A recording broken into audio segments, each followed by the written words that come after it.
¿Se debe decir entonces que ya llegó el tiempo final? Hay algunos, tanto sacerdotes como laicos, que toman un lenguaje sumamente apocalíptico y que otros llaman tremendista. Algunos. No es mi sugerencia.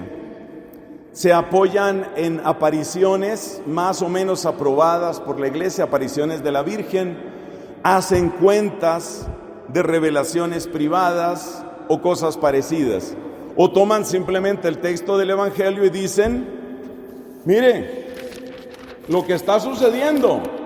Aquí dice, por ejemplo, habrá grandes terremotos, hambre, epidemia, sucederán cosas terribles, habrá grandes presagios en el cielo. Lo que está pasando. A ver, ¿cómo te dijera? Para mí la mejor manera de evitar ese pánico es estudiar un poco más de historia de la Iglesia, historia de la humanidad en general. Cuando tú analizas etapas de la historia de la Iglesia, verás que ha habido graves y terribles momentos por los que hemos pasado los cristianos. Y en todos esos momentos hubo gente que dijo, ya viene Cristo. Mejor dicho, ya no hacer nada más. Ese lenguaje no sirve. Recuerdo algunas de esas etapas.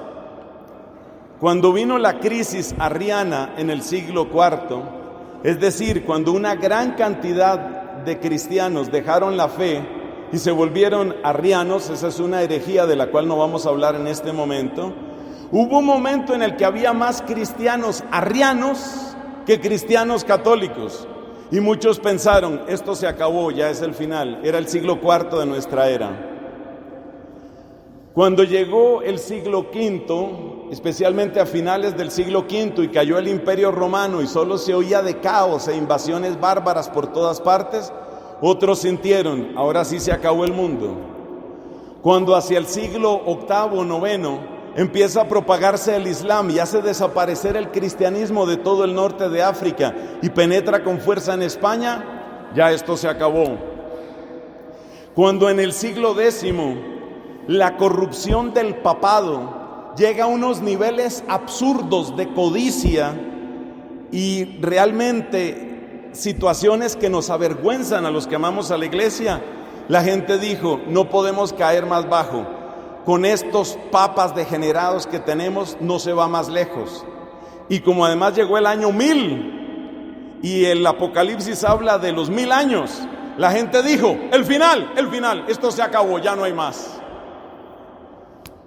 En 1400, un poco antes de 1400, 1340, 1350, entra la peste negra en Europa. Por 3 veces azota Europa, una tercera parte de la población muere. La gente salía a las calles dándose azote en las espaldas y clamando a gritos, misericordia, misericordia, esto se acabó. Cuando en la Revolución Francesa se eliminó la numeración de los años según el nacimiento de Cristo y empezaron a numerarse los años según la Revolución Francesa, muchos cristianos dijeron, ya no hay nada que hacer, esto se terminó para siempre. Es decir, el mundo se ha acabado muchas veces. Hermanos, no estoy llamando a la indiferencia, no estoy diciendo sigamos viviendo como estamos viviendo. Hay que formarse, hay que prepararse, hay que trabajar. La segunda lectura de hoy de la segunda carta de Pablo a los tesalonicenses nos dice, trabajen. No se dediquen únicamente a ver videos apocalípticos en YouTube, trabajen. Hay que hacer plática. Se necesita para su familia, se necesita para el bien del país, hay que trabajar. No vamos a idolatrar el dinero, pero hay que trabajar.